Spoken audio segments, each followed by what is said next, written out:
তুমি দেখবে মেসির একটা বডিগার্ড আছে, মাঠের মধ্যে থাকে, প্রচুর ভিডিও আছে, একটা ছোট্ট বাচ্চা বা কেউ দৌড়ে যাচ্ছে, সেই বডিগার্ড সেই স্লাইডিং ট্যাকলের মতন তাকে গিয়ে আঁকড়ে ধরে। পরে হয়তো মেসি তার জার্সি খুলে দিচ্ছে, কিন্তু সে কতটা অ্যাটেন্টিভ যে মেসিকে যাতে কেউ না ছুতে পারে। বাট আই মিন টু সে,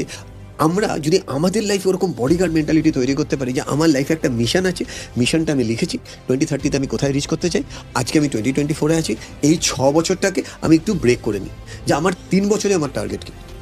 আমার 2 বছরে টার্গেট কী, আমার 1 বছরে টার্গেট কী, অ্যান্ড দেন 1 বছরটাকে 1 মাসে টার্গেট, 1 মাসটাকে 1 সপ্তাহে টার্গেট, 1 সপ্তাহটাকে 1 দিনে, এবং তারপরে সুপারসনিকভাবে ব্রেক করা, যেটাকে আমি কি বলি স্লাইস অ্যাপ্রোচ।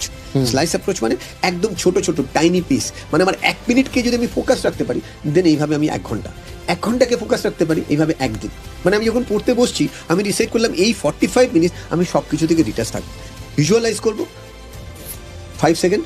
বক্স ব্রিদিং করবো, এবং আমি যেটা পড়ার সেটা পড়বো। হতেই পারে 45 মিনিটের জায়গায় 25 মিনিট পড়লাম, ব্রেন নিচ্ছে না, 30 সেকেন্ডের ব্রেক নেবো, মোবাইল হাত দিয়েও নয়, কিন্তু